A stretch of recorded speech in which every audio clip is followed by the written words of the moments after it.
Oi, meu nome é Guilherme e hoje eu vou apresentar o iceberg que fiz das teorias da Bíblia. Vai ser algo mais introdutório. Algumas partes peguei de versículos compilados do Samuel Benini. O objetivo desse vídeo é apenas introduzir superfície, primeira camada e primeiro tópico. A Bíblia foi alterada? É muito comum ouvir que a Bíblia foi alterada. E para descobrir se ela realmente foi, é fácil. É só aplicar o método de crítica textual, que leva em conta a quantidade de cópias manuscritas e a distância entre o documento original e a cópia mais antiga. Agora vamos fazer uma comparação da Bíblia com outros textos. Quantas cópias em grego original temos do Novo Testamento? Mais de 5.800 cópias. E de Sócrates? 9 cópias. E de Platão? 7 cópias. Bom, eu acho que eu posso questionar se Platão e Sócrates existiram então. E talvez o que eles falaram foi bem alterado. O texto que mais se aproxima é a Ilíadas de Homero, que são por volta de 1.700 cópias. Isso porque o Império Romano estava na cola dos judeus e dos cristãos. Então, eles conseguiram fazer este grande feito mesmo sendo perseguidos. Porém, você pode argumentar que essas cópias têm alterações. Bom, quantos manuscritos ao todo nós temos? 2.600.000 no Novo Testamento. E quantas variações foram encontradas? 400.000. Logo, teria uma variação a cada 6 páginas e meia. E essa variação não é uma versão diferente completamente do texto. Não é como se estivesse escrito em um texto Deus criou os céus e a terra, e depois no outro texto estivesse escrito que Deus criou as águas. A Bíblia é incrivelmente o texto mais queimado, proibido e fidedigno da história humana. Só de citações dos conhecidos como pais da igreja primitiva, temos 1 milhão de citações. Bart Ehrman, escritor renomado, afirma: de fato, essas citações são tão extensas que se todas as outras fontes de nosso conhecimento do Novo Testamento fossem destruídas, elas seriam suficientes para a reconstrução de praticamente o Novo Testamento inteiro. Agora, sobre o Antigo Testamento, eu não preciso nem falar que os judeus são ótimos em ser o sal, em ser aqueles que preservam. Tanto que para tirar a Torá do mundo, o livro do Antigo Testamento, digamos assim, os perseguiram muito. Podemos falar de achados arqueológicos dos manuscritos do Mar Morto.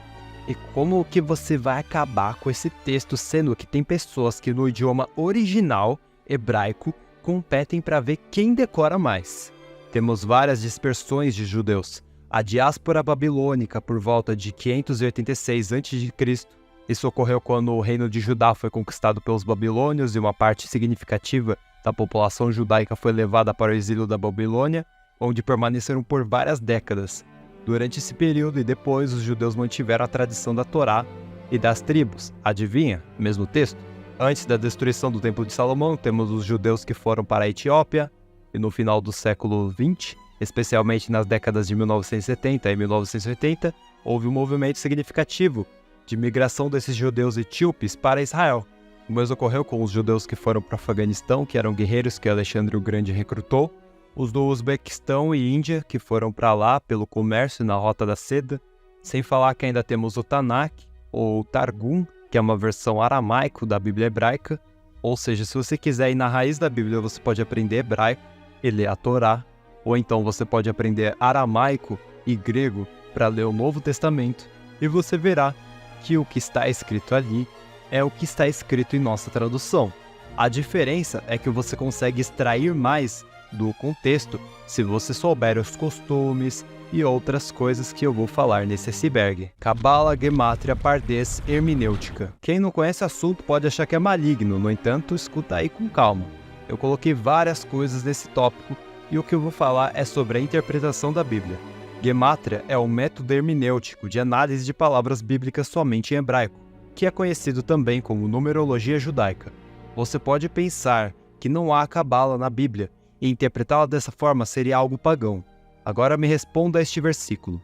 Apocalipse 13, versículo 18. Aqui há sabedoria. Aquele que tem entendimento calcule o número da besta, porque é um número de homem, e o seu número é 666. Como que você fará isso sem a cabala, sem a gemátria, sem a numerologia? Ou então me responda, quem é o Aleph Tav, ou o Cordeiro? Se você já acredita em Jesus, naturalmente já interpreta os versículos que referenciam o Filho do Homem Cordeiro, Aleph Tav, ou como é conhecido no grego Alfa e Ômega, sendo o Messias, que o Ben Yosef e o Ben Davi, ou seja, filho de José e filho de Davi, estão encriptados no Messias, já que ele foi o filho de José como Cordeiro Imaculado, mas voltará como Ben Davi, como leão no Amargedon. Eu vou falar para você os níveis de interpretação da Cabala. O primeiro nível é a Peshat, o nível literal. Você apenas lê a Bíblia literalmente. O segundo é o Remes, o nível alegórico ou simbólico. Você lê percebendo que cada elemento, cada história pode ser uma alegoria para outra coisa. Terceiro, Derash, o nível medrástico, que é o associativo. Podemos associar um texto ao outro e também utilizar os ensinamentos em nossas vidas de forma moral e espiritual. E o quarto, que é o Sod, que é o segredo, alcançado pela assimilação dos anteriores e às vezes uma inspiração ou revelação alcançada. E se fizermos uma sigla com os 4 termos, nós temos PRDS, e é daí que vem o nome Pardes. Pardes vem de pomar, e a Cabala significa receber. Padrão de números. Como você viu no tópico anterior, esses números eles significam algo. Só que como esse iceberg vai ser introdutório, eu não vou falar de tudo aqui. Nós temos o padrão 369 e o 12. 369 foi um padrão redescoberto por Nikola Tesla. Ele disse: se você quiser descobrir os segredos do universo, pense em termos de energia, frequência e vibração. E esse é o 369. Os antigos dividiram o dia nesse esquema. 6 da manhã é a hora primeira, 9 da manhã é a hora terceira, meio-dia é a hora sexta, 15 horas ou 3 horas da tarde é a hora nona. Temos esse padrão 369 em outras coisas. Pai, mãe e filho, Deus, Espírito Santo e Jesus. Com o que foi dito anteriormente sabemos o que está escrito em Mateus agora. E era a hora terceira, e o crucificaram. Significa que Jesus foi crucificado às 3 horas da tarde. Por isso, em contraste, muitos rituais malignos são feitos às 3 da manhã. Haverá 3 dias de escuridão na terra, o governo de Cristo nos céus, o governo do anticristo na terra, de 3 anos e meio, no caso 42 meses. O 42 também tem outra simbologia. Noé lança uma pomba 3 vezes. No 6º dia o homem foi criado. 666, marca ligada a não comprar e vender, que está ligada à energia, e também em 1 Reis 10, versículo 14, e o peso do ouro que se trazia a Salomão cada ano era de 666 talentos de ouro. São 12 tribos de Israel, 12 pedras da roupa do sacerdote, 12 apóstolos, 12 portões dos céus. Existe um padrão em 440, 400 e 4000, sendo que quando tem 1000 é algo divino ou então espiritual. Jesus representa o 4º pilar da Menorá, a Pessach, os 4 cavaleiros do Apocalipse, 4 pontos cardeais, os 4 rios. Jesus jejuou por 40 dias, Moisés ficou no monte por 40 dias, os hebreus andaram pelo deserto por 40 anos, 40 dias e 40 noites de chuva é a parte que mostra que a arca foi conservada e flutuou durante o dilúvio, os 10 chifres, os 10 reis, os 10 mandamentos, as 10 dimensões que são os céus. E nessa terra que estamos, Jesus foi crucificado no ano 4000. E há muitos segredos dentro disso tudo. Só que esse iceberg é introdutório. Os 10 céus, dimensões. Eles são revelados no livro de Enoque. Primeiro céu. Enoque vê os anjos que trabalham na ordenação das estrelas, nos depósitos de neve e na tesouraria do orvalho. O primeiro céu é uma espécie de casa de máquinas do mundo, cujos trabalhadores são anjos. Segundo céu. Neste local ficam aprisionados os anjos infiéis a Deus, que são torturados e choram incessantemente. O príncipe desses anjos fica acorrentado no 5º céu. Terceiro céu. No terceiro céu fica o paraíso. Nele há um jardim onde Deus descansa, guardado por 300 anjos muito brilhantes. O terceiro céu é também para onde vão os que fazem julgamento justos, que levam pão aos famintos e que cobrem de vestes os nus. O norte, esquerda deste lugar, escuro e tenebroso é reservado aos que desonram a Deus. É para lá que vão os mentirosos, invejosos, opressores dos pobres e os fornicadores. Quarto céu. No quarto céu, Enoque contempla a órbita do Sol, que é aceso por 100 anjos, e da Lua. Enoque também vê outros elementos voadores do céu, que o acompanham na sua órbita, lhe dando calor e orvalho. Por fim, ele fala dos 6 portais do Sol, por onde o grande astro passa ao longo do ano, e o curso da Lua cheio de detalhes numéricos. Os caminhos dos corpos celestes são através de linhas do campo magnético. Quinto céu. Soldados gigantes chamados de Grigori são vistos no quinto céu, juntamente com o seu príncipe, Satanás. Rejeitaram o Senhor da Luz, tomando por esposas as filhas dos homens. Sexto céu. Neste céu ficam os anjos responsáveis pelas estações do ano, dos rios, dos mares e dos frutos da terra. Eles também são incumbidos de anotar todos os feitos dos homens diante do Senhor. Sétimo céu. No sétimo céu, há uma grande quantidade de arcanjos, querubins, serafins e toda a sorte de ordens angelicais. É lá que fica o trono de Deus. Oitavo céu.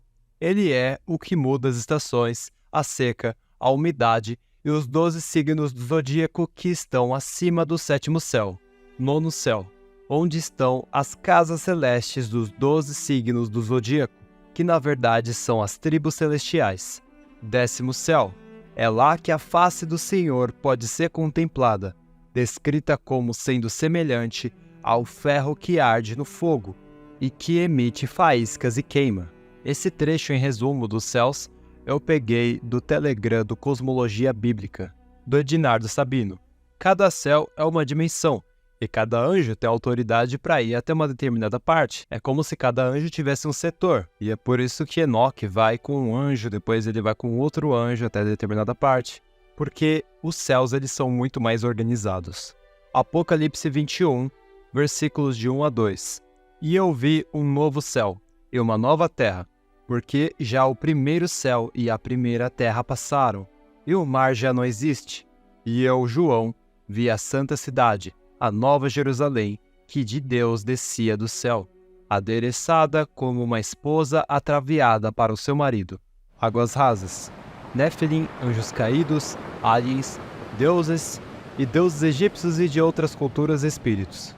Seria que todos esses seres são Elohim, são anjos caídos? Deuteronômio 32, versículo 17. Sacrificaram a demônios que não são Deus, a deuses que não conheceram, a deuses que surgiram recentemente, a deuses que os seus antepassados não adoraram. Gênesis 6, versículo 2 a 4. Viram os filhos de Deus que as filhas dos homens eram formosas e tomaram para si mulheres de todas as que escolheram. Havia naqueles dias gigantes na terra, e também depois, quando os filhos de Deus entraram, as filhas dos homens e delas geraram filhos. Estes eram os valentes que houve na antiguidade, os homens de fama. O termo em hebraico, Ha-Elohim, é usado para se referir a entidades, assim como anjos. Daniel 3, versículo 25, respondeu dizendo: Eu, porém, vejo 4 homens soltos, que andam passeando dentro do fogo, sem sofrer nenhum dano. O aspecto do quarto é semelhante ao Filho de Deus. Depois você vai até entender quem é esse Filho de Deus, ou talvez já tenha entendido. Jó 38, versículo 7. Quando as estrelas da alva juntas alegremente cantavam, e todos os filhos de Deus jubilavam, o termo Néfilim pode se referir a gigantes ou caídos. E se o dilúvio foi responsável por os eliminar, por que ainda vemos Davi e Golias, e Moisés e os outros lutando contra gigantes, se referindo a humanos como gafanhotos? Isso ocorre porque tivemos várias linhagens de Néfilim. Temos a já citada em Gênesis, os 200 sentinelas, e outra vez é pós-dilúvio, e por isso outros gigantes surgiram, que foi quando Cã fez algo bem maligno com seu pai e sua mãe. Está escrito que Cã viu a nudez de seu pai, Noé, e ele fez algo muito pesado, e esse iceberg ele vai ser mais introdutório. E com toda essa base, é por isso que outras mitologias falam de deuses, e sempre olham o ser humano como um qualquer, e os deuses como os maiorais, porque esses outros povos eles sofreram na mão desses deuses. Eles foram seduzidos pensando que ia ser melhor para eles iam adquirir mais conhecimento e etc. Mas quando foi ver, é só você olhar as outras culturas. Os deuses tratam os seres humanos de forma descartável. E por isso veio o dilúvio, e por outros motivos também. A Bíblia fala para não falar com os espíritos, porque como o espírito dos Néfilim foi criado na terra, eles vagam pela terra. Dai a César o que é de César, e a Deus o que é de Deus. Então as almas voltam para os céus, porque elas foram feitas nos céus. Se os anjos acasalaram com mulheres, mais especificamente filhas de Caim no Monte Hermon, como você sabe que você não é um Néfilim? Bom, todos de certa forma somos um pouco alterados pelo que fizemos no Éden. Todavia dá para distinguir pelas obras, pelo envolvimento com o mal, pelo tamanho, pelas características. E por isso que se faz a distinção entre joio e o trigo. Salmos 82, versículo 1 a 4. Deus está na congregação dos poderosos. Julga no meio dos deuses. Até quando julgareis injustamente e aceitareis as pessoas dos ímpios? Fazei justiça ao pobre e ao órfão. Justificai o aflito e o necessitado. Livrai o pobre e o necessitado. Tira-os das mãos dos ímpios. Salmo 138, versículo 1. Eu te louvarei de todo o meu coração, na presença dos deuses. A ti cantarei louvores. Em síntese, a Bíblia também se refere a outros deuses, só que ela diz que o Criador é o maior de todos os outros deuses e ele é o Criador de tudo que há. A Terra para os hebreus é plana? Mas isso não passa de conspiração. Fala isso pra ONU, que usa a Terra plana de símbolo. E avisa os pilotos de avião também. E avisa pro vácuo que não consegue puxar a atmosfera que não tem domo. Mas por que todas as pessoas mentiriam sobre o formato da Terra? Em primeiro lugar, que você não precisa que todas as pessoas saibam que estão mentindo. Você só precisa que umas pessoas influenciem outras. E agora eu te pergunto, por que as pessoas mentem sobre religião, estado, governo, país, gastronomia, astronomia, política, emprego, medicina, história, química, física e assim vai? Tá, mas por quê? É pra você acreditar no ET Bilu, é pra isso. Tá, mas isso é coisa de livrista, Alma. Ah, livrista. E por que você sofreu um downgrade no personagem e eu também? Acho que é porque o pessoal desse canal ainda não viu os antigos reposts e... sei lá, acho que a gente também tá em um outro universo, já que eu não sou mais um humano, eu sou apenas uma animação. Ah, entendi. Mas fala a sua ideia maluca aí, vai. Josué 10, versículo 13. E o sol se deteve e a lua parou, até que o povo se vingou de seus inimigos. Isto não está escrito no livro de Jasher? O sol, pois, se deteve no meio do céu, e não se apressou a pôr-se quase um dia inteiro. Gênesis 6, versículos 6 a 8. Deus disse: faça-se o firmamento entre as águas, e separe ele uma das outras. Deus fez o firmamento, e separou as águas que estavam debaixo do firmamento daquelas que estavam por cima. E assim se fez. Deus chamou ao firmamento céus. Jó 26, versículos de 10 a 12. Marcou um limite sobre a superfície das águas em redor, até aos confins da luz e das trevas. As colunas dos céus tremem e se espantam da sua ameaça. Com a sua força fende o mar, e com o seu entendimento abate a soberba. Agora vamos falar sobre a terra estar imóvel. 1 Crônicas 16, versículo 30. Tremam diante dele todas as nações. Firmou o mundo, que não se abalará. Salmos 104, versículo 5. Ele firmou a terra sobre os seus fundamentos, para que jamais se abale. Com as torrentes do abismo a cobriste, como se fossem uma veste. As águas subiram acima dos montes. E agora em relação ao firmamento. Amós 9. Aquele que constrói seus aposentos nos céus e firma sobre a terra a abóbada celeste. Aquele que convoca as águas do mar e as derrama sobre a face da água. Senhor é o seu nome. Os antigos egípcios acreditavam que o céu era um telhado côncavo sustentado por pilares. Para os sumérios, o estranho era a parte de metal do céu. Então podemos presumir com segurança que sua abóbada celeste era completamente sólida.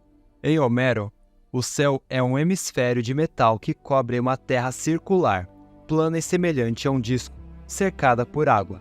A Odisseia e a Ilíada falam alternativamente de uma abóbada celeste de bronze ou ferro. Para os antigos gregos, Anaxímenes e Empedocles, as estrelas são implantadas em uma cúpula celeste cristalina.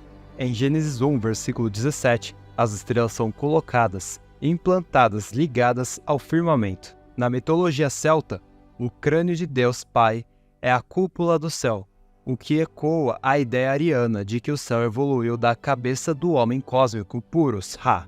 e nele residiam os primeiros deuses védicos. Quando Alexandre o Grande perguntou aos líderes celtas o que mais temiam, eles responderam que temiam que o céu caísse sobre suas cabeças. E é daí que vem a inspiração para fazerem o Chicken Little. Uma das inspirações, no caso. Nos mitos maniqueus, o céu era feito de peles de demônios derrotados, ecoando temas de Enuma Elish, da Babilônia. É super interessante que o material bioquímico dos anjos se baseia em silício, cristais, as chamadas pedras afogueadas. E o material de cristal é a base interna do firmamento, onde as estrelas são sustentadas com frequência e emitem sua luminescência. No zoroatrismo, encontra-se uma terra encerrada em uma concha celestial de primeira pedra e depois de metal brilhante. No Kalevala finlandês, o céu é feito do melhor aço. E por fim, os comentários rabínicos. No comentário de Nachmanides sobre a Torá, ele cita os antigos rabinos. Os céus estavam em uma fórmula fluida no primeiro dia, e no segundo dia eles se solidificaram.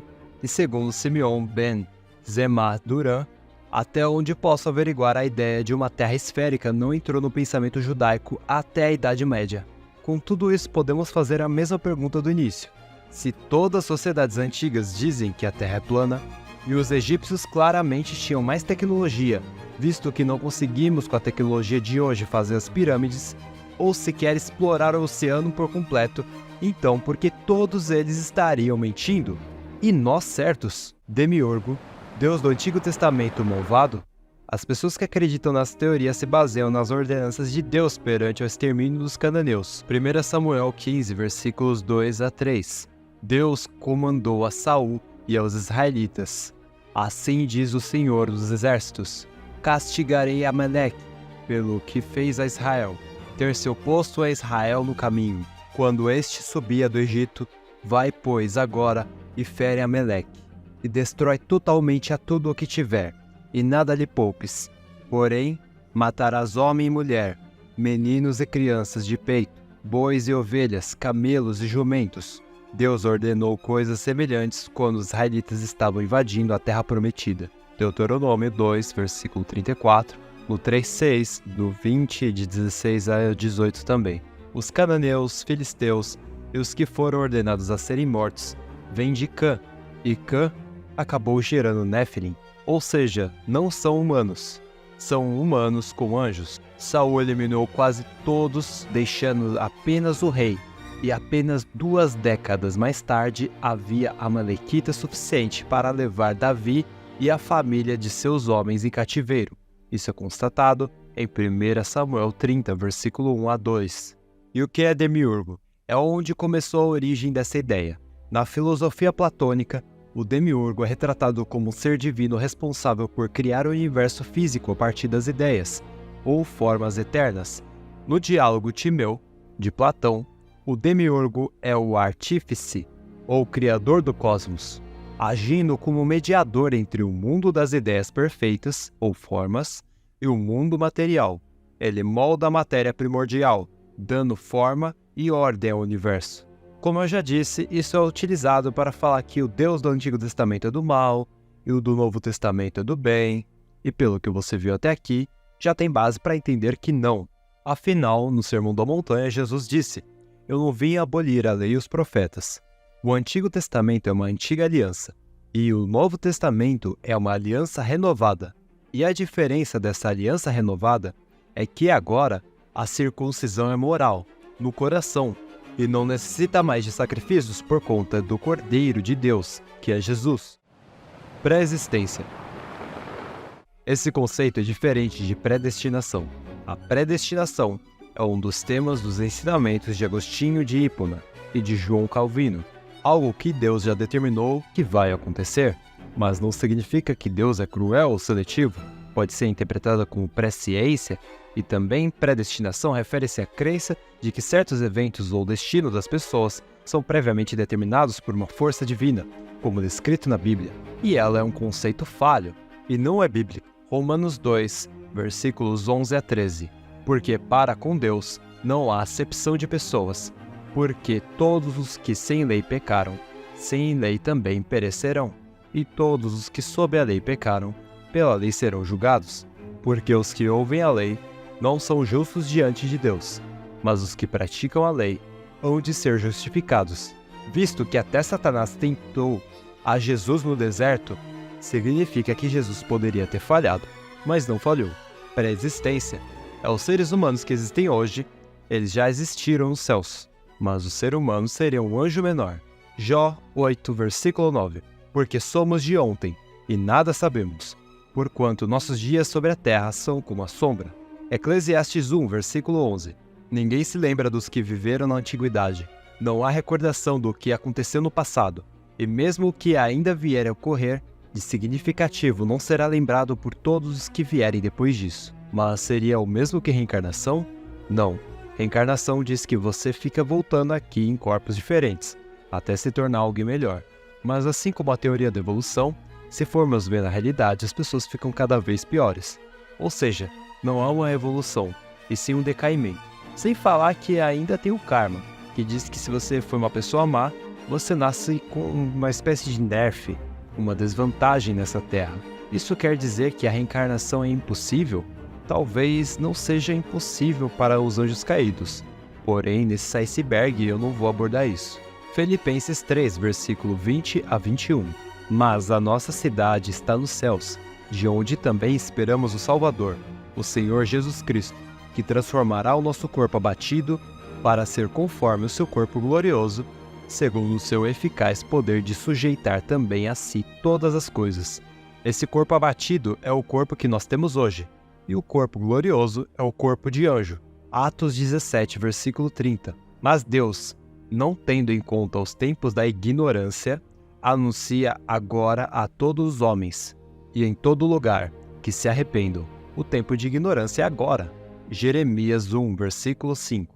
Antes que te formasse no ventre te conheci, e antes que saísses da madre te santifiquei. As nações te dei por profeta. Pedro 1, versículo 20. O qual, na verdade, em outro tempo conhecido, ainda antes da fundação do mundo, mas manifestado nestes últimos tempos por amor de vós, e por ele serdes em Deus, que o ressuscitou dentre os mortos, e lhe deu a glória, para que a vossa fé e esperança estivesse em Deus. Salmos 8, versículos 5 a 8. Pois pouco menor o fizeste que os anjos, e de glória e de honra o coroaste, fazes com que ele tenha domínio sobre as obras das tuas mãos. Tudo puseste debaixo de seus pés, todas as ovelhas e bois, assim como os animais do campo. Apocalipse 13, versículo 8. Adoraram-na todos os que habitam sobre a terra, esses cujos nomes não estão escritos no livro da vida do Cordeiro, que foi morto desde a fundação do mundo. Se existe esse livro da vida, existe predestinação? Não, porque você pode ser tirado desse livro da vida. Salmos 69, versículo 28. Sejam riscados do livro da vida, e não sejam inscritos com os justos. Os demônios, eles se tornam irrepreensíveis, eles pecam e nunca se arrependem, e por isso não estão no livro da vida. Provérbios 11, versículo 5. A retidão dos irrepreensíveis lhe abre um caminho reto, mas os ímpios são abatidos por sua impiedade. Eles pecaram contra a própria Ruach, e no fundo do iceberg você saberá quem é ela. Eles pecaram a ponto de não olharem mais para trás, diferente dos seres humanos, que podem se arrepender e voltar para o caminho certo. E Deus deu o próprio Filho em sacrifício para que nós pudéssemos ser justificados por meio dele, por meio do nosso arrependimento e pela crença nele. E algumas pessoas ainda interpretam que não há lei, mas se há pecado, então há lei. Ou seja, Jesus veio porque existe lei. E se houve pecado, então necessita de sacrifício. Se nós pecamos antes da fundação do mundo, Jesus foi crucificado antes da fundação do mundo. Agora vamos ler Apocalipse 13, versículo 8. Todos os que habitam sobre a terra, esses cujos nomes não estão escritos no livro da vida do Cordeiro que foi morto antes da fundação do mundo. Nos céus, antes da criação desse mundo, 1/3 dos anjos foi persuadido por Satanás. E por que Deus permitiu que Satanás fosse mau? Se Deus não é mau, porque Deus permite o arbítrio. Ele quer que o amemos por vontade própria. Isso implica em deixar escolher outro caminho. Voltando, 1/3 dos anjos foi persuadido por Satanás, e o outro 1/3 foi lutar com Miguel e seus anjos. Apocalipse 12, versículos 7 a 9. E houve batalha no céu. Miguel e seus anjos batalhavam contra o dragão. E batalhavam o dragão e seus anjos. Por que Miguel foi na frente? Onde estava Jesus? Jesus é o cordeiro que estava sendo imolado enquanto Miguel batalhava. E o outro 1/3 de anjos? O outro 1/3 são os humanos, que são os antigos anjos. Os humanos são os que não escolheram um lado, os que foram mornos. Apocalipse 12, versículo 9. E foi precipitado o grande dragão, a antiga serpente, o chamado diabo, e Satanás, que engana todo mundo, e foi precipitado na terra, e os seus anjos foram lançados com ele. Mas os humanos, quando que eles foram tirados do Éden? Em Apocalipse temos a cauda do dragão arrastando os humanos. Apocalipse 12, versículo 4. Sua cauda arrastou consigo 1/3 das estrelas do céu, lançando-as na terra. Mas estrelas? Aí você tá doido, porque os humanos são anjos, eles não são estrelas. Bom, eu vou ser breve, e não vou falar profundamente da composição dos corpos dos anjos e dos humanos, mas veja bem, Apocalipse 12, versículo 12. Por isso alegrai-vos, ó céus, e vós que neles habitais. Agora Jó, 38, versículo 7. Quando as estrelas da alva juntas alegremente cantavam, e todos os filhos de Deus jubilavam. Esse é o momento em que Miguel e os anjos venceram a batalha nos céus. Na Bíblia existem métodos para lê-la, e um deles é o literal. Então preste atenção nessa comparação. Deus falando com Abraão, Gênesis 13, versículo 16. E farei a tua descendência como o pó da terra, de maneira que se alguém puder contar o pó da terra, também a tua descendência será contada. Salmo 147, versículo 4. Ele determina o número de estrelas e chama cada um pelo nome. Gênesis 26, versículo 4. E multiplicarei tua descendência como as estrelas do céu, e darei à tua descendência todas essas terras, e por meio dela serão benditas todas as nações da terra. As estrelas são feitas de silício, por isso nos meteoros temos este material, assim como o corpo de Adão, que sofreu um decaimento pelo pecado. Hoje em nosso corpo se encontra apenas 1 grama de silício, mas pela natureza do corpo de Adão, que foi um pouco diminuído perante os anjos, e o corpo dos anjos tem a ver com as 12 pedras de cada tribo, sendo que elas refletem a luz de Deus e por isso brilham, eu acho que dá para você assimilar o porquê que os anjos eles também são estrelas. Ainda em Apocalipse 12, versículo 12. Ai dos que habitam na terra e no mar, porque o diabo desceu a vós, e tem grande ira, sabendo que já tem pouco tempo. Se refere ao período desde Adão, por mais que isso seja demorado para nós, para os anjos esse tempo é diferente, para Deus esse tempo é diferente, ele é breve. 2 Pedro 3, versículos 8 a 9. Mas amados, não ignoreis uma coisa, que um dia para o Senhor é como 1000 anos, e 1000 anos como um dia. O Senhor não retarda sua promessa, ainda que alguns a tenham por tardia, mas longânimo para conosco, não querendo que alguns se percam, senão todos venham a arrepender-se. E se fomos anjos, por que não temos memória? Salmos 88, versículo 12. Saber-se-ão as tuas maravilhas nas trevas, e a tua justiça na terra do esquecimento? Salmo 60, versículos de 1 a 4. Ó Deus, tu que nos rejeitaste, tu nos espalhaste, tu te indignaste, ó, volta-te para nós. Abalaste a terra e a fendeste. Sara as suas fendas, pois ela treme. Fizeste ver ao teu povo coisas árduas. Fizeste-nos beber o vinho do atordoamento. Deste o estandarte aos que te temem, para o arvoramento no alto, por causa da verdade. Vinho do atordoamento se refere ao líquido amniótico, que é o cálice do esquecimento. A razão de Deus criar esta realidade é porque aqui estamos vivendo um teste, todos aqueles 1/3 de anjos mornos, e por isso viemos sem memória. Precisamos amar a Deus, ainda que não entendamos as coisas por completo, ou lembremos de nossa natureza divina. Por isso teorias que vivemos em uma Matrix fazem sucesso, porque tudo aqui é simulado, e porque é simulado, porque é uma prova. Algumas pessoas têm memórias da sua pré-existência, ou seja, de quando elas moravam nos céus, e algumas pessoas têm déjà vus, porque nos céus estamos em uma dimensão diferente, que o passado, presente e futuro são um só. Então às vezes temos pequenos vislumbres, às vezes temos memórias de nossos antepassados, e não de nossas reencarnações, de nossos antepassados, porque o sangue, ele passa uma memória genética à frente. Às vezes nos sentimos bem em um local por conta da espiritualidade. Isso tudo sem saber, porque aqui é a terra do esquecimento. Mas eu não vou me aprofundar, já que esse aqui é um iceberg introdutório. Quando o ser humano foi rebaixado, todos Adãos e Evas comeram do fruto que você também entenderá um pouco no fundo do iceberg, e por conta disso temos um pouco da natureza do diabo em conflito com a natureza divina dentro de nós, é que acabamos aqui. Jó 32, versículos de 18 a 20. Pois não me faltam palavras, e dentro de mim o Espírito me impulsiona. Por dentro estou como um vinho arrolhado, como vasilhas de couro novas prestes a romper. Tenho o que falar. 2 Coríntios 4, versículos 16 a 18. Por isso não desfalecemos, mas ainda que o homem exterior se corrompa, o interior, contudo, se renova de dia em dia, porque a nossa leve e momentânea tribulação produz para nós um peso eterno de glória muito excelente. Então, quando for ler Salmos ou Provérbios, leia com atenção, não apenas como se fosse uma poesia ou um poema. Reflita sobre o que está escrito. E quando for ler Jó, não leia como se fosse uma ironia. Afinal, o Criador odeia a ironia. E outras coisas que nós temos na Bíblia, como cota de almas que precisam nascer, já nos revelam que existem anjos que precisam nascer. Esses anjos mornos que somos nós. E por isso também que o Criador manda nós nos multiplicarmos. É um motivo a mais, digamos assim.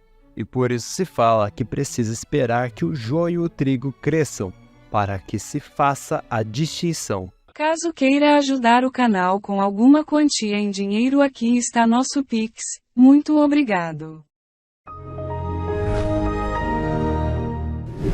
Águas Médias. Satanás era uma cobra? Os povos antigos representavam os anjos como animais.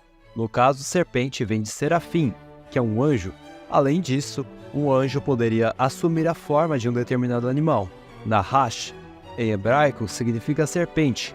Cobra, que também significa sussurro, sedução, é a mesma palavra sinônima para serafim. Serafins são seres manipuladores de energia, como descrito em Isaías 6, brasas ardentes.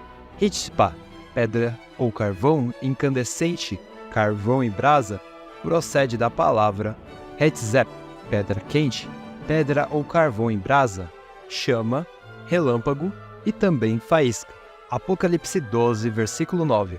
E foi expulso o antigo dragão, a antiga serpente, que se chama Diabo e Satanás, o sedutor de todo o mundo. Sim, foi atirado para a terra, e com ele os seus anjos. Comparação do corpo com o templo. Essa aqui é uma comparação do corpo humano com o templo construído no deserto. 1 Colossenses 6, versículo 19. Ou ainda não entendeis que o vosso corpo é santuário do Espírito Santo, que habita em vós, o qual tendes da parte de Deus, e que não pertenceis a vós mesmos? Se a imagem tem alguma semelhança com a árvore de chakra e da cabala, é porque sim, são coisas semelhantes. Pela imagem, acho que deve ficar bem fácil de entender que o templo feito no deserto é uma alusão ao nosso corpo. Podemos escolher ser vasos do Espírito Santo ou escolher ser vasos de ira de Satanás. Agora sobre a árvore da cabala, que representa também o nosso corpo, com esses 10 pontos. O primeiro é a Keter, que é a cabeça. Keter é a coroa. Por isso, muitas figuras religiosas são representadas com uma auréola dourada na cabeça. Segundo a Hokmah, o lado direito do cérebro, o criativo, que é a sabedoria. Terceiro, Binah, o lado esquerdo do cérebro, a racionalidade, que é a compreensão. Quarto, Gesed, braço direito, que é a misericórdia e benevolência, representado por Abraão e Sará. Quinto, Gevurah, o braço esquerdo, que é o julgamento, heroísmo e valentia, representado por Isaac e Rebeca. O interessante é que o lado direito prevaleceu sobre o lado esquerdo, quando Isaac foi levado por abate. Sexto, Tiferet, o coração, que é a beleza, Jacó com Raquel e Lia. Sétimo, Netzach, perna direita, é a vitória e eternidade, representado por Moshe e Tsípora. Oitavo, Ruth, perna esquerda, que é a glória divina, representado por Arão e Isabel. Nono, Yesod, na genital, que é a fundação, representado por José, com Osnat, 10º, Malhut, os pés, que é o reino, representado por Davi e Batseba. Acordo de Constantine para separar judeus de cristãos. Essa aqui, como o próprio nome diz, fala que o Império Romano estava buscando perseguir os cristãos e judeus, e eles perceberam que quanto mais cristãos e judeus eles matavam, mais apareciam. Então houve a conversão de Constantino no ano de 312 d.C. Então fizeram um acordo com os antigos líderes judeus. Havia alguns judeus que aceitavam Jesus, e havia alguns judeus que não aceitavam. Então eles fizeram esse acordo para separar os judeus dos cristãos, a lei da graça. E isso fez com que eles fizessem uma mistura entre o paganismo romano com o cristianismo. Se você não encontrar nada sobre isso, você pode pesquisar também sobre Marcião de Sinope. Ele viveu entre 85 a 160 d.C. A ideologia dele era de dois deuses distintos, o Deus do Antigo Testamento e o Deus do Novo Testamento. Essa alteração entre um antigo Deus e um novo Deus seria adotado por Tertuliano, e foram eles que vieram com essa ideia de um cânon bíblico, dizendo que um determinado livro não era um livro inspirado, que aquele livro, na verdade, era para ser considerado um apócrifo e deveria ser retirado da Bíblia. Os livros que aqueles que seguiram a Jesus já consideravam. E é isso que deu origem às várias interpretações de isso pode, isso aqui não pode, isso aqui é o Deus que eu confio, isso aqui não é coisa do meu Deus, eu acho que o meu Deus não faria isso. Essa aqui é a origem dessa fragmentação. Esquerda e direita no mundo espiritual. Esquerda e direita são muito importantes no mundo espiritual. Como já vimos sobre o corpo, podemos associar algumas coisas. O interessante é que este mundo é um mundo espelho dos céus. 1 Coríntios 13, versículo 12. Porque agora vemos como por espelho em enigma, mas então veremos face a face. Agora conheço em parte, mas então conhecerei plenamente, como também sou plenamente conhecido. Além de ser um verso sobre pré-existência, como já citado, ele denota que esse mundo ele é uma sombra do mundo vindouro, um espelho do mundo vindouro. Jó 8, versículo 9. Porque nós somos de ontem e nada sabemos, porquanto nossos dias sobre a terra são como uma sombra. E não podia faltar. Mateus 6, versículo 10. Venha ao teu reino, seja feita a tua vontade, assim na terra como nos céus. Mas para que tudo isso? Bom, no mundo espiritual, as coisas são o contrário daqui. E como você sabe disso também?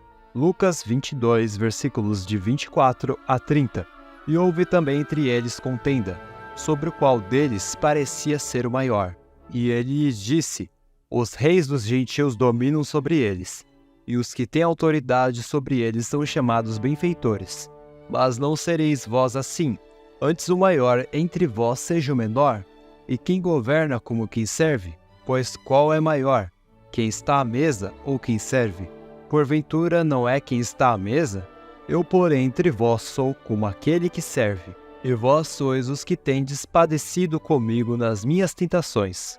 E eu vos destino o reino, como meu Pai me destinou, para que comais e bebais a minha mesa no meu reino, e vos assenteis sobre tronos, julgando as 12 tribos de Israel.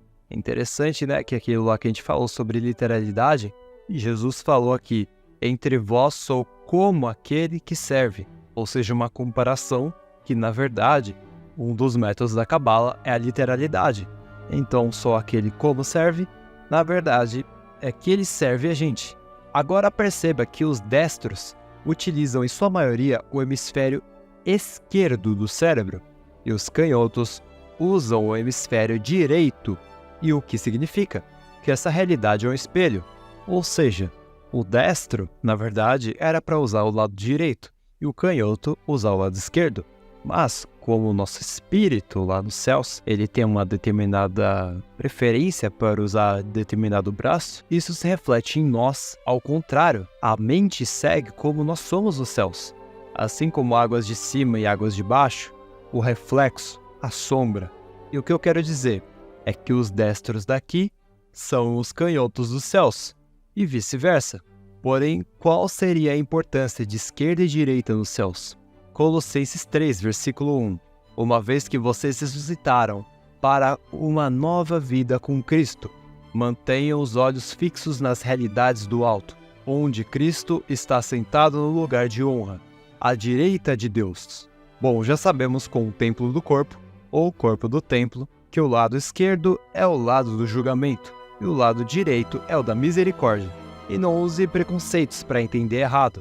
O lado direito e nem o esquerdo são ruins, e sim complementares. E que Jesus sentar ao lado direito de Deus significa algo muito importante, e também algo ligado à misericórdia. Eclesiastes 10, versículo 2. O coração do sábio inclina-se para a direita, mas o coração do tolo inclina-se para a esquerda. Outro significado no pensamento hebraico é a direita, o espiritual, e a esquerda representando o físico. O coração do ser humano é naturalmente mais para a esquerda, enquanto o campo eletromagnético do corpo, o direito é elétrico, de emanação e projeção, já o esquerdo é magnético, de contração e atração. O leste fica na frente da face de Deus, e o oeste fica nas costas, o sul, à direita, e o norte, à esquerda de Deus. Gênesis 3, versículo 24. Deus baniu Adão e Eva, e no leste do jardim do Éden estabeleceu seus querubins e uma espada flamejante que se movia em todas as direções, evitando assim que alguém tivesse acesso à árvore da vida. Leste em hebraico é Kedem, que significa dias antigos, lugar de nascente do sol, e frente. Então Deus baniu os seres humanos de poderem voltar no tempo, ou voltar no passado. Jonas 4, versículo 11. E não hei de eu ter compaixão de grande cidade de Nínive, em que estão mais de 120.000 homens que não sabem discernir entre a mão direita e sua mão esquerda, e também muitos animais? Logo, ele se refere a homens que não conseguem discernir entre misericórdia e valentia. Mateus 6, versículo 3. Mas quando tu deres esmola, não saiba a tua mão esquerda o que faz a direita. E ainda temos as colunas de cobre que ficavam à frente do templo de Salomão, Boaz à direita e Jaquim à esquerda. Águas profundas, inspiração por Thanos. Ezequiel 28, versículo 13. Como é que eu sei que a tradução dessas pedras em Ezequiel estão certas? Elas precisam ser que nem os corpos dos anjos, que são iluminados por luz e refletem. No caso, é um efeito da anisotropia, que é quando uma luz pura incide sobre uma pedra, e a depender da pedra, ela pode ficar parecendo carvão, ou então refletir. E no caso, as 12 pedras, elas refletem, mas aqui neste versículo se refere a 9. E essa tradução que eu estou utilizando agora, essas 9 refletem. Vamos lá então para o versículo. Estiveste no Éden, jardim de Deus. De toda a pedra preciosa era a tua cobertura. Coralina, topázio, esmeralda, lápis-lazuli, berilo, crisólito, ônix e jade. Seus engastes. Em ti se faziam os teus tambores, e os seus pífaros, no dia em que foste criado, foram preparados. A palavra engaste no hebraico é tof, e pode se referir a tambor de mão, pandeiro. Agora voltando para o versículo. A tua soberba foi lançada também no Sheol. Sheol, para quem não sabe, é o inferno. Na sepultura, junto com o som da glória das tuas harpas. Como foi que caíste dos céus, ó estrela da manhã, filha d'alva, como foste atirado na terra? Então, neste versículo também se refere a Satanás como filho d'alva, estrela da manhã, se referindo como se ele fosse uma estrela. E também sobre a parte da música, ou seja, Satanás tinha um domínio sobre a música. E nem venha pensar que a música é do diabo, mas que o diabo utiliza a música. Agora vamos voltar para Ezequiel. Tu eras o querubim ungido para cobrir, e te estabeleci. No monte santo de Deus estavas, no meio das pedras afogueadas andavas. Perfeito eras nos teus caminhos, desde o dia em que foste criado, até que se achou iniquidade em ti. Na multiplicação do teu território, encheram o teu interior de violência, e pecaste, por isso te lancei profanado do monte de Deus, e te fiz perecer Ó querubim cobridor, do meio das pedras afogueadas, elevou-se o teu coração por causa da tua formosura. Corrompeste a tua sabedoria por causa do teu resplendor. Por causa da terra te lancei, diante dos reis te pus, para que olhem para ti. Então, claramente, esse versículo ele se refere a Satanás. Agora, voltando ao assunto das pedras. Vimos que Satanás ele possui 9, e quais que ele não possui? Ele não possui jacinto, ágata e ametista. A essa profundidade do iceberg, você já deve ter pensado que essas pedras também elas têm um certo tipo de poder, ou pelo menos que elas significam alguma coisa. Bom, no total nós temos 12 pedras, que representam as tribos e os poderes. Temos coralina, da tribo de Ruben, localizada no sul. Topázio, Simeão, sul. Amazonita, Levi, centro. Esmeralda, Judá, leste. Lápis lazuli, Dan, norte. Berilo, Naftali, norte. Jacinto, Gade, sul. Ágata, Asser, norte. Ametista, Isacar, leste. Crisólito, Zebulon, leste. Ônix, tribo de José, portanto seus filhos também fazem parte. Manassés e Efraim, oeste. E Jade, Benjamim, oeste. Ou seja, o diabo não teve acesso aos 4 pontos cardeais, pois não completou nenhum deles. E qual seria o significado? O sul ele representa a honra, o oeste, o futuro, e o leste, o passado, e quem possui as 12 pedras, e acesso a todos esses poderes, o sacerdote do Criador, o Melquisedeque, o Cordeiro, o Filho de Deus, Jesus Cristo. Ele tem o poder de acessar o passado e o futuro, e ele tem a honra. Por quê? Porque ele carregou os nossos pecados. Satanás não fez isso. E é por isso que Jesus é mais forte que Satanás. Satanás não tinha justamente 3 pedras de 3 tribos, que no futuro elas são do portão sul da Nova Jerusalém, pois é o lado da honra. E agora você sabe da onde que veio a inspiração para o Thanos. Humanos são anjos? Bom, acho que o entorno desse iceberg já fez você perceber que eles são. Só que aqui eu vou falar de forma mais detalhada. Salmos 82, versículo 6. Eu disse, vós sois deuses, e todos vós filhos do Altíssimo. Mateus 22, versículo 30. Porque na ressurreição nem casam, nem são dados em casamento, mas serão como os anjos de Deus nos céus. E agora se referindo aos que morreram. 1 Samuel 28, versículo 13. E o rei lhe disse, não temas, que é que vês? Então a mulher disse a Saul, vejo deuses que sobem da terra. E agora em relação às estrelas. Apocalipse 12, versículo 4. E a sua cauda levou após si a 1/3 parte das estrelas dos céus, e lançou-a sobre a terra, e o dragão parou diante da mulher que havia de dar à luz, para que, dando ela à luz, lhe entregasse o filho. Jó 38, versículo 7. Quando as estrelas da alva juntas alegremente cantavam, e todos os filhos de Deus jubilavam. O material do corpo de Adão era diferente do corpo humano atual, visto que Adão viveu 930 anos. O seu corpo era baseado em silício, e com o tempo houve um decaimento do ser humano, cada vez mais maligno, até chegarmos aos dias de hoje. Por incrível que isso pareça, 120 anos não é o limite. Isso se refere a 120 jubileus. Só que não abordaremos isso aqui. Alguns rastros que temos dessa natureza divina é em pessoas que têm o sangue dourado, conhecido como RH nulo. E por fim, o momento em que o homem se tornou um pouco melhor que os anjos. Hebreus 2, versículo 7. Fizeste-o por um pouco menor que os anjos, de glória e de honra o coroaste, e constituísse sobre as obras das tuas mãos. Se você acha que o livro de Enoque não é canônico, não tem problema, porque para os sábios da Bíblia é. Hebreus 11, versículo 5. Por meio da fé, Enoque foi arrebatado de forma que não experimentou a morte, e já não foi encontrado porquanto Deus o havia arrebatado, visto que antes de ser arrebatado, havia recebido o testemunho de que tinha agradado a Deus. E é claro que devemos nos lembrar que Elias e Enoque, que são irmãos gêmeos no mundo espiritual, foram transformados em anjos. E Elias é João Batista, literalmente. Mas isso ocorre por causa de uma viagem no tempo, só que eu não vou me aprofundar nisso. Mateus 17, versículos de 10 a 13.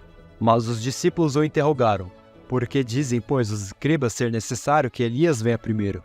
Então Jesus respondeu: de fato, Elias virá e restaurará todas as coisas. Eu, porém, vos declaro que Elias já veio e não o reconheceram. Antes, fizeram com ele tudo quanto quiseram. Assim também o Filho do Homem há de padecer nas mãos deles. Então os discípulos entenderam que lhes falara a respeito de João Batista, inversão do campo magnético. Também conhecida como inversão geomagnética, é um fenômeno natural em que o campo magnético da Terra se inverte, ou seja, as posições do polo norte magnético e do polo sul magnético são trocadas. Isso significa que o campo magnético terrestre, que normalmente aponta do polo norte magnético para o polo sul magnético, temporariamente se inverte, apontando do polo sul para o polo norte. Enfim, uma inversão. Ela causa um impacto gigantesco no planeta. Temos momentos da inversão do campo magnético na Bíblia, como no dilúvio, na crucificação de Jesus e no Apocalipse. Vamos falar da crucificação e entenderemos alguns efeitos desse fenômeno. Mateus 27, versículos de 51 a 54. E eis que o véu do templo se rasgou em dois, de alto a baixo, e tremeu a terra, e fenderam-se as pedras, e abriram-se os sepulcros, e muitos corpos de santos que dormiam foram ressuscitados. E ainda dos sepulcros, depois da ressurreição dele, entraram na cidade santa, e apareceram a muitos. E o centurião e os que com ele guardavam a Jesus, vendo o terremoto e as coisas que haviam sucedido, tiveram grande temor, e disseram: verdadeiramente, este era o Filho de Deus. Marcos 15, versículos de 37 a 39. E Jesus, dando um grande brado, expirou, e o véu do templo se rasgou em dois, de alto a baixo, e o centurião que estava defronte dele, vendo que assim chamando expirara, disse: verdadeiramente este homem era Filho de Deus. Ao entregar seu espírito, Jesus liberou uma gigantesca quantidade de energia que mudou o cosmo, as estrelas errantes, que são os planetas, estrelas, etc. Essa descarga de energia foi tão poderosa que rasgou o véu, que também representava um bloqueio eletromagnético. Ressuscitou muitos mortos que estavam nas imediações onde eles receberam uma poderosa corrente elétrica vinda da morte de Jesus. Também houve o maior eclipse até então. Agora olha que interessante que temos com a volta de Jesus em Apocalipse. Mateus 24, 7 a 8. Pois nação se levantará contra nação, e reino contra reino. Haverá fomes e terremotos em vários lugares. Mas tudo isso é apenas o início das dores. Apocalipse 19, versículo 11. E eu vi os céus abertos, e eis um cavalo branco. E o que estava sentado sobre ele chama-se Fiel e Verdadeiro, e julga e peleja com justiça. E é assim que o Messias rasga o firmamento, assim como Moisés abriu o mar.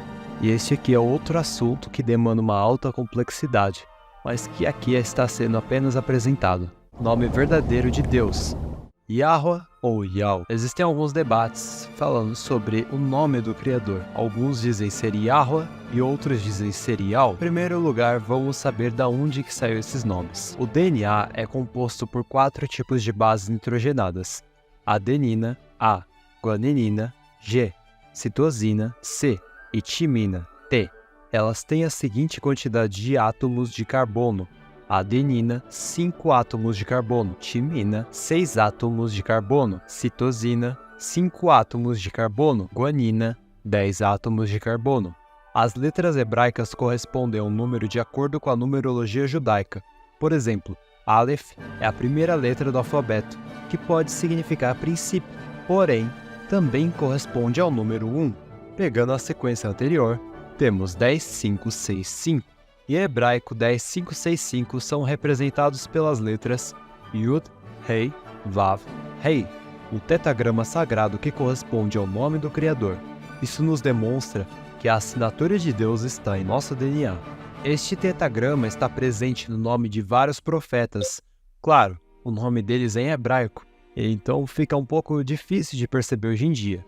Mas no hebraico dá para perceber que o tetagrama do Criador está localizado no nome de Jesus, Elias, Natanael, e muitos outros. Vamos ver agora como as pessoas pronunciam esses nomes, pesquisando estes nomes em hebraico. Prime Minister Netanyahu. ראש הממשלה בנימין נתניהו. חזון ישעיהו. הייתה בשנת מות המלך עוזיהו. חזון ישעיהו. The best I can come up with anyway is Yahweh. חזון ישעיהו. ירמיהו, מה שחשבנו אז. In ancient Hebrew, לחזקיהו, אחז, מלך יהודה, belongs to Hezekiah, son of Ahaz, king of Judea. בנימין נתניהו. ראש הממשלה בנימין נתניהו. טוב, אז עד כאן הקריאה של ישעיהו פרק ג'. אנחנו נמשיך היום בספר ישעיהו. ישראל ישעיהו, נציגם של יהודי תימן. Testemunhas de Jeová em árabe. Shuhud Yahweh. Eu fiz esse compilado para mostrar para vocês que existe uma variação na pronúncia do nome do Criador. Eu vejo alguns discutindo sobre qual seria o nome correto. Eu perguntei para um amigo judeu como se fala judeu em hebraico, porque o nome judeu em hebraico pode ser Yahudim ou Yahudim, e ele respondeu que é Yehudim, ou seja, uma variação substituindo nas palavras anteriores, o nome poderia ser Yehoah ou Yehoah. O problema é que em hebraico, algo que importa muito é a palavra inteira. Não há vogais. O nome Josué, aquele que levou os hebreus para a terra prometida no lugar de Moisés, é o mesmo nome de Jesus em hebraico. Então perguntei a meu amigo judeu como se pronuncia o nome desse Josué, e ele respondeu Yohushua, ou seja, o nome do Criador poderia ser Yohoah ou Yoah. Eu fiz mais perguntas. A mais óbvia, como se pronuncia Yud-Hei Vav-Hei, e ele disse que essa pronúncia se perdeu e que carrega um significado de sigla. Por exemplo, o nome deste canal que vos fala é VFM, porém o que alguns não sabem é que VFM é a sigla para Viajante do Futuro Medieval, e eu sei porque criei essa sigla. Então, a pessoa que criou esse tetagrama que saberia o significado e a pronúncia, porque lá nos primórdios, a Bíblia era passada de forma oral. Os rabinos liam, porque não era todas as pessoas que sabiam ler. E antes, quando não estava escrito, eles simplesmente falavam um para o outro. Nós conseguimos identificar padrões desses nos indígenas. Por exemplo, entre os indígenas tem o Firekeeper, que é o índio com melhor memória entre aquela tribo que vai armazenar todas as histórias dos antepassados. E determinados índios chamam o nome do Criador de Yahweh ou de Yahweh.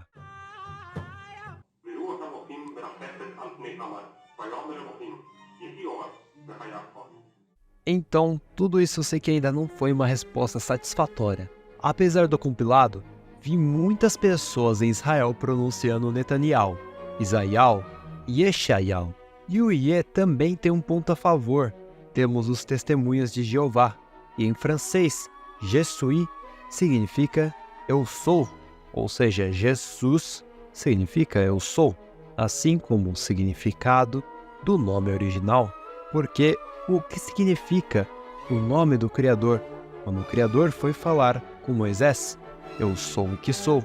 Eu até perguntei para o meu amigo judeu se entre os judeus existia alguma briga entre o nome certo ser Yah ou Yah, e ele disse que não. E agora, para onde vamos? Em Joel 1, versículo 20, diz que até os animais do campo clamam a ti, pois os canais de água se secaram e o fogo devorou as pastagens. Se formos pegar o som que os animais emitem, que o bebê emite ao chorar, que o leão emite, que o gato emite, temos um padrão, mas não em todos os animais. Alguns animais emitem sons diferentes. E ainda piora se pegarmos a oração de Ezequiel. Ezequiel 39, versículo 7. Farei conhecido o meu santo nome no meio de Israel, o meu povo. Sabemos que Israel política de hoje não é a mesma bíblica, já que foi formada pela ONU, e que o povo de Israel está espalhado pelo mundo. Inclusive, eu posso estar falando com alguém perdido desse povo neste exato momento. E ainda tem mais, o nome de Jesus Cristo, que faz milagres. Isso é um fato. Muitos deles estão constatados nos livros da Peg Joyce Ruth. E sem falar que em Mateus 1, versículo 23 está escrito: Eis que a Virgem conceberá e dará à luz a um filho, e ele será chamado pelo nome Emanuel, que quer dizer Deus conosco. E ainda, em Isaías 9, versículo 6, porque um menino nos nasceu, um filho se nos deu, o governo está sobre os seus ombros, e o seu nome será Maravilhoso Conselheiro, Deus Forte, Pai da Eternidade, Príncipe da Paz. E agora, como dito, Emanuel quer dizer Deus conosco, ou seja, os nomes têm significado, não são simplesmente etiquetas. Nome em hebraico significa Shem, tanto que alguns judeus, para não pronunciarem o nome em vão do Criador, se referem a Deus como Hashem, ou seja, o nome santo. E se Shem significa nome em hebraico, o que significa nome em hebraico? Reputação, fama, entre outros. Então os nomes indicam algo. Farei conhecido a minha santa reputação no meio de Israel, o meu povo. Agora faz mais sentido. E o que significa Yud-Hei Vav-Hei? Significa eu sou o que sou. Depois completando com Tsevaot, que significa o Todo-Poderoso. Ainda no hebraico antigo, temos isso como Ahayá Sherayá. Eu fui, eu sou e eu serei. Ou seja, algo atemporal. Logo, o motivo do nome de Jesus fazer milagres é provindo da autoridade desse nome, dessa reputação, o significado que carrega para essa pessoa. Marcos 9. Jesus disse-lhes: se tu podes crer, tudo é possível ao que crê. Lucas 18, versículo 42. E Jesus lhe disse: vê, a tua fé te salvou. Então o nome sagrado tem uma energia, mas a pronúncia e o estado do ser que o pronuncia também influencia no efeito do nome. Abismo. Tirem as crianças da sala. Novo tópico. Eva acasalou com Satanás? Isso se trata de dizer que Satanás engravidou Eva, e tendo relação com ela, posteriormente, ela teve relação com Adão, fazendo no futuro engravidar de gêmeos de pais diferentes. Esse conceito se chama telegonia. É uma ideia que propõe que uma fêmea, após ter filhos com um parceiro, pode ser influenciada pelas características de parceiros anteriores. Existe uma influência genética do primeiro parceiro que pode afetar os descendentes de parceiros subsequentes. Outro nome é a fecundação heteropaternal, que da mesma forma, cada óvulo é fertilizado por um espermatozoide de um homem diferente, resultando em gêmeos com pais diferentes.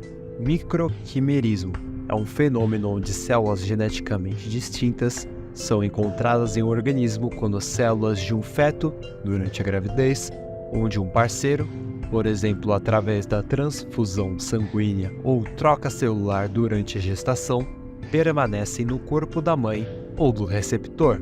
Essas células podem persistir por longos períodos e têm sido associadas a efeitos diversos, desde potencialmente contribuir para doenças autoimunes até ajudar na reparação de tecidos. Agora vamos ler os versículos. Gênesis 3, versículo 15. Porém, inimizade entre ti e a mulher, e entre a tua semente e a sua semente. Esta te ferirá a cabeça, e tu lhe ferirás o calcanhar. A palavra hebraica para semente é zera, que pode significar tanto semente de botânica quanto de sêmen fisiológico. Outra evidência que temos é que a linhagem de Caim é separada da linhagem de Adão na Bíblia. Gênesis 5, versículos de 1 a 7. Este é o registro da descendência de Adão. Quando Deus criou o homem, a semelhança de Deus o fez. Homem e mulher os criou. Quando foram criados, ele os abençoou, os chamou homem. Aos 130 anos, Adão gerou um filho à sua semelhança, conforme a sua imagem, e deu-lhe o nome de Sete. Depois que gerou Sete, Adão viveu 800 anos e gerou outros filhos e filhas. Viveu ao todo 930 anos e morreu. Aos 105 anos, Sete gerou Enos. Depois que gerou Enos, Sete viveu 807 anos e gerou outros filhos e filhas, e assim por diante. Agora, Caim tem uma descendência diferente. As duas descendências são separadas na Bíblia. Gênesis 4, versículo 17 a 18. Caim e sua mulher tiveram um filho e lhe deram o nome de Enoque. Mais tarde, Caim construiu uma cidade e a chamou de Enoque, o nome do seu filho. Enoque foi pai de Irade, que foi pai de Meujael. que foi pai de Metusael, que foi pai de Lameque. E por isso no Talmud é dito que Adão ficou sem acasalar com Eva por 130 anos, e depois disso que gerou Sete. O termo nudez, que aparece depois, Adão e Eva perceberam que estavam nus, aparece para falar de uma abertura sexual, e pode significar várias coisas, assim como o termo conheceu a sua mulher, ou conheceu o seu homem, e é por isso que o ser humano saiu da glória, e agora tem um corpo de carne. Gênesis 3, versículos de 20 a 21.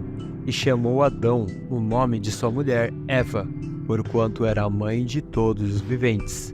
E fez o Senhor Deus a Adão e a sua mulher túnicas de pele e os vestiu. Essas túnicas de pele seriam esses corpos de carne que nós temos hoje em dia. Ou seja, de acordo com tudo isso, o pecado principal seria o ato sexual? Não. Esta abertura sexual ocorreria em certo ponto, com a maturidade do ser humano. Porém, Satanás seduziu Eva e fez com que ela casalasse com ele. E como Eva teve essa abertura sexual, ela pôde fazer essa abertura sexual em Adão. Satanás é o sacerdote desse mundo. Por isso o mundo jaz no maligno.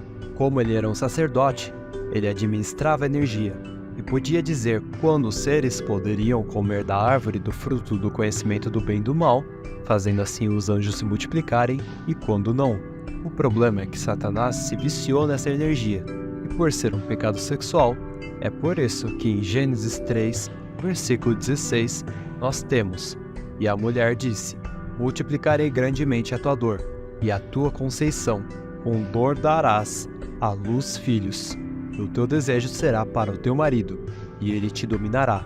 Este pecado de ver a nudez, que significa essa abertura sexual, ocorre quando Cã, filho de Noé, vê a nudez de seu pai, que, como eu já disse, esse iceberg é introdutório, só que é algo bem mais pesado do que vocês estão imaginando. E foi por conta disso que os Néfilins voltaram. Espírito Santo é mulher. Esta se refere que a figura que aparece como Espírito Santo é mulher. Bom, sabe que o termo Espírito Santo em hebraico é feminino, e o nome correto é Ruach HaKodesh, Espírito puro ou separada. Ela também é referida como sabedoria. Em algumas Bíblias aparece como Espírito de Deus. Provérbios 8, versículo 1 a 36. Não clama porventura a sabedoria, e a inteligência não faz ouvir a sua voz? No cume das alturas, junto ao caminho das encruzilhadas das veredas se posta, do lado das portas da cidade, a entrada da cidade e a entrada das portas está gritando. A vós, ó homens, clamo, e a minha voz se dirige aos filhos dos homens. Estendei, ó simples, a prudência, e vós, insensatos, entendei de coração. Ouvi, porque falarei coisas excelentes. Os meus lábios se abrirão para a equidade, porque a minha boca proferirá a verdade, e os meus lábios abominam a impiedade. São justas todas as palavras da minha boca, não há nelas nenhuma coisa tortuosa nem pervertida. Todas elas são retas para aquele que as entende bem, e justas para os que acham o conhecimento. Aceitai a minha correção, e não a prata, e o conhecimento, mais do que o ouro fino escolhido, porque melhor é a sabedoria do que os rubis, e tudo o que mais se deseja não se pode comparar com ela. Eu, a sabedoria, habito com prudência, e acho conhecimento dos conselhos. O temor do Senhor é odiar o mal, a soberba e a arrogância, o mau caminho e a boca perversa. Eu odeio. Meu conselho e a verdadeira sabedoria, eu sou o entendimento. Minha é a fortaleza. Por mim reinam os reis e os príncipes decretam justiça. Por mim governam príncipes e nobres. Sim, todos os juízes da terra. Eu amo aos que me amam, e os que cedo me buscarem me acharão. Riqueza e honra estão comigo, assim como os bens duráveis e a justiça. Melhor é o meu fruto do que o ouro refinado, e os meus ganhos mais do que a prata escolhida. Faço andar pelo caminho da justiça, no meio das veredas do juízo, para que faça herdar bens permanentes aos que me amam, e eu encha os seus tesouros. O Senhor me possuiu no princípio de seus caminhos, desde então e antes de suas obras. Desde a eternidade fui ungida, desde o princípio, antes do começo da terra, quando ainda não havia abismos, fui gerada, quando ainda não havia fontes carregadas de águas, antes que os montes se houvessem assentado, antes dos outeiros, eu fui gerada. Ainda ele não tinha feito a terra, nem os campos, nem o princípio do pó do mundo. Quando ele preparava os céus, aí estava eu. Quando traçava o horizonte sobre a face do abismo, quando firmava as nuvens acima, quando fortificava as fontes do abismo, quando fixava o mar no seu termo, para que as águas não transpassem o seu mando, quando compunha os fundamentos da terra, então eu estava com ele, e eu era sua arquiteta, era cada dia as suas delícias, alegrando-me perante ele em todo o tempo, regozijando-me no seu mundo habitável, e enchendo-me de prazer com os filhos dos homens. Agora, pois, filhos, ouve-me, porque bem-aventurados serão os que guardarem os meus caminhos. Ouvi a instrução, e sede sábios, não a rejeiteis. Bem-aventurado o homem que me dá ouvidos, velando as minhas portas cada dia, esperando as ombreiras da minha entrada, porque o que me achar, achará a vida, e alcançará o favor do Senhor, mas o que pecar contra mim violentará a sua própria alma. Todos os que me odeiam amam a morte. Provérbios 12, versículo 4. A mulher virtuosa é a coroa do seu marido, mas a que o envergonha é como podridão nos seus ossos. Provérbios 31, versículos de 10 a 20. Mulher virtuosa, quem a achará? O seu valor muito excede aos de rubis. O coração do seu marido está nela confiado. Assim ele não necessitará de despojo. Ela só lhe faz bem, e não mal. Todos os dias da sua vida busca lã e linho, e trabalha de boa vontade com suas mãos. Como navio mercante, ela traz de longe o seu pão, levanta-se mesmo à noite, para dar de comer aos da casa e distribuir a tarefa das servas. Examina uma propriedade e adquire-a, planta uma vinha com o fruto de suas mãos, cinge os seus lombos de força e fortalece os seus braços. Vê que é boa a sua mercadoria, e a sua lâmpada não se apaga de noite. Estende as suas mãos ao fuso, e suas mãos pegam na roca. Abre a sua mão ao pobre, e estende as suas mãos ao necessitado. Vamos olhar Gênesis. Gênesis 1, versículo 27. E criou Elohim, o homem à sua imagem. A imagem de Elohim o criou. Macho e fêmea os fez. Ou seja, macho e fêmea fizeram Adão. Quem é macho e fêmea? O Criador e a Ruach. Elohim pode se referir a anjos, pode se referir ao Criador e a Ruach e Jesus. Daria para falar também sobre o Adão primordial, só que esse assunto já daria um novo tópico. Mas você poderia pensar um pouco sobre esse corpo desse Adão, se Eva foi tirada da sua costela, como era esse corpo? E lá no Talmud está escrito, João 3, versículos de 5 a 8. Jesus respondeu, na verdade te digo, que aquele que não nascer da água e do Espírito não pode entrar no reino de Deus. O que é nascido da carne é carne, e o que é nascido do Espírito é Espírito. Ou seja, diz que nos céus nasceremos no parto da Ruach, nossa mãe, e ela seria Deus? Não. Deus, quando criou o mundo, criou um padrão, a polaridade masculina e feminina, como já demonstradas, e nem ele mesmo foge disso. Então a família celestial principal é configurada pelo Criador, que escolheu e criou tudo que há. Ele é o Pai, e ele escolheu para si isso, a Ruach, uma mãe, e o Filho, que é Jesus Cristo. A Ruach aparece com outros nomes da Bíblia, assim como Deus e Jesus, às vezes como sabedoria, como já citado, arquiteta, às vezes representada como uma pomba, e às vezes na forma humana, o momento que o Messias vai para o mundo. Gênesis 2, versículo 24. Por essa razão o homem deixará pai e mãe, e se unirá à sua mulher, e eles se tornarão uma só carne. Marcos 10, versículo 6. Porém, desde o princípio da criação, Deus os fez macho e fêmea. Por isso deixará o homem a seu pai e sua mãe, e unir-se-á à sua mulher, e serão os dois uma só carne, e assim já não serão dois, mas uma só carne. Agora o Espírito Santo como pomba. Mateus 3, versículos de 11 a 17. E eu em verdade vos batizo com água, para o arrependimento, mas aquele que vem após mim é mais poderoso do que eu, cujas alparcas não sou digno de levar. Ele vos batizará com o Espírito Santo e com fogo. E sendo Jesus batizado, saiu logo da água, e eis que se lhe abriram os céus.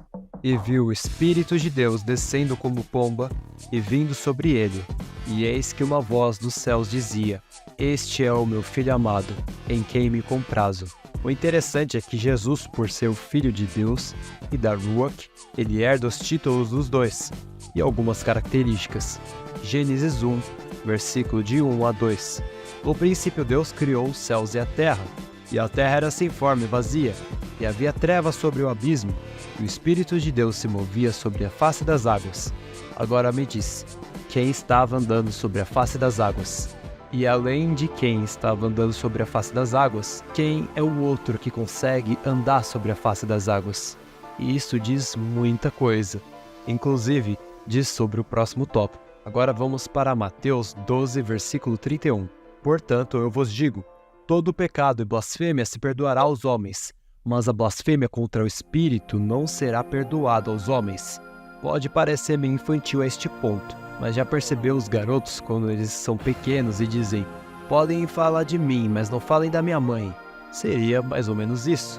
Êxodo 20, versículo 12. Honra teu pai e tua mãe, para que se prolonguem os teus dias na terra, que o Senhor, teu Deus, te dá. Esses versículos são autoexplicativos. Lembre-se, não fale mal do ventre que te gerou. Precisamos associar os versículos e não ler a Bíblia como se fosse um gibi.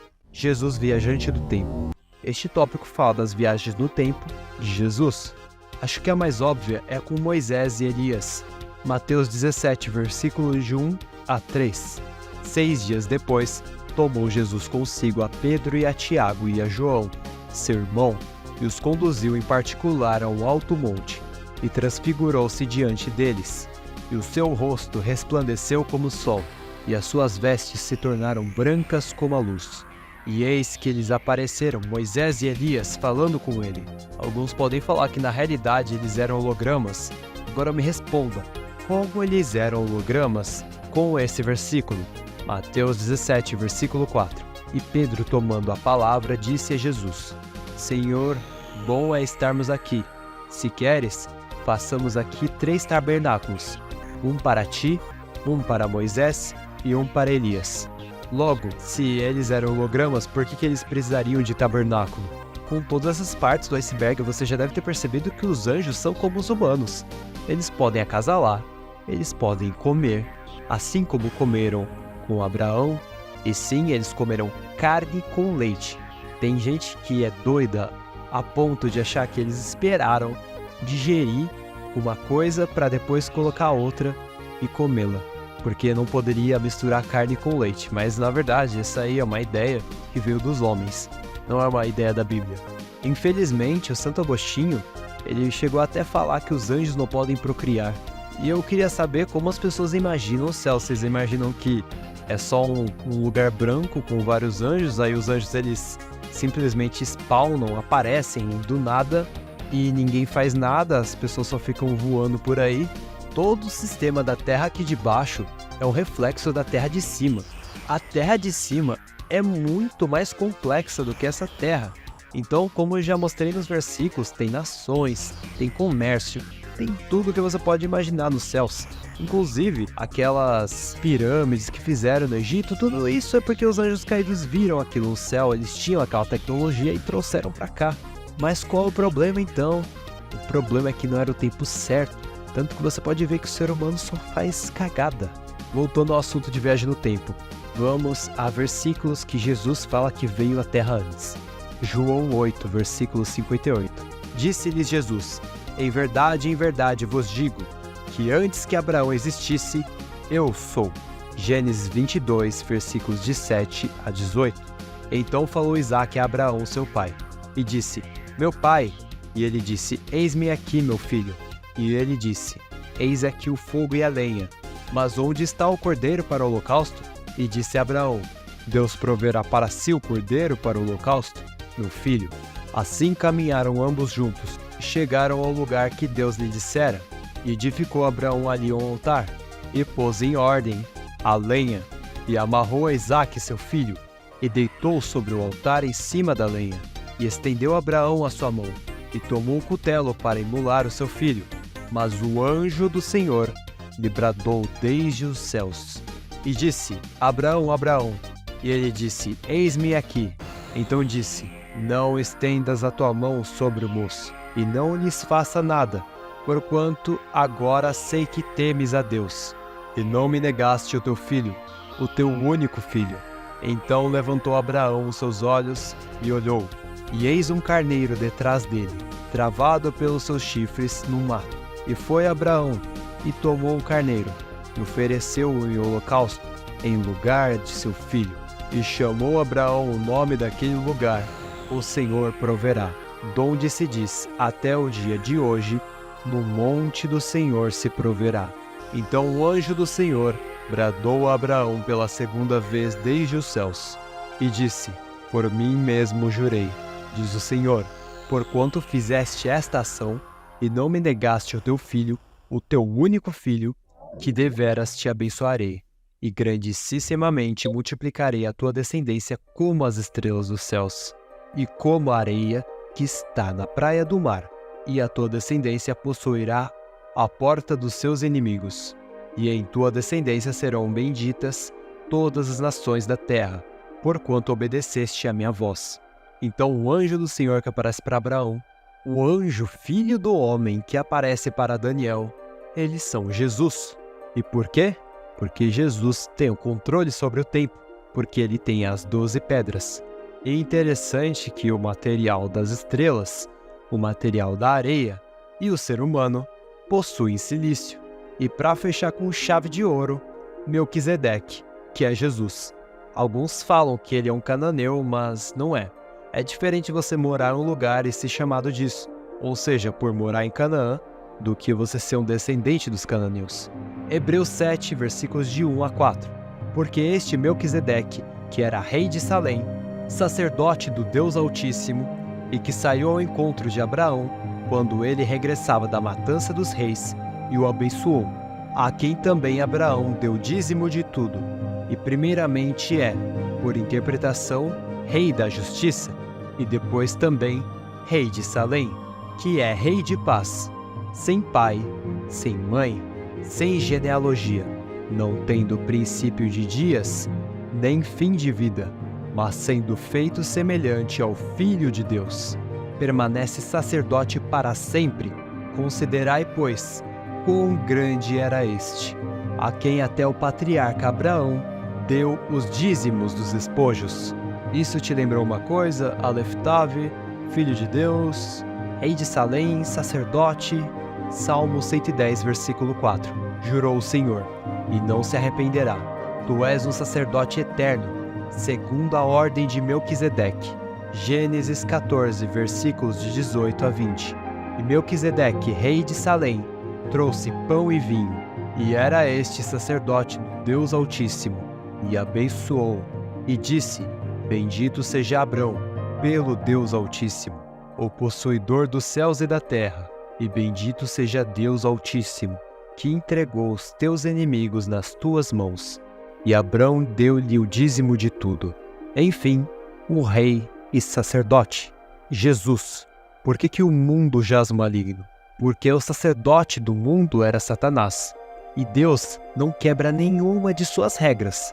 E quem será o novo sacerdote? Quem irá substituir Satanás? Jesus Cristo. Este substituirá Satanás, mas não neste mundo aqui. Este mundo acabará pelas chamas.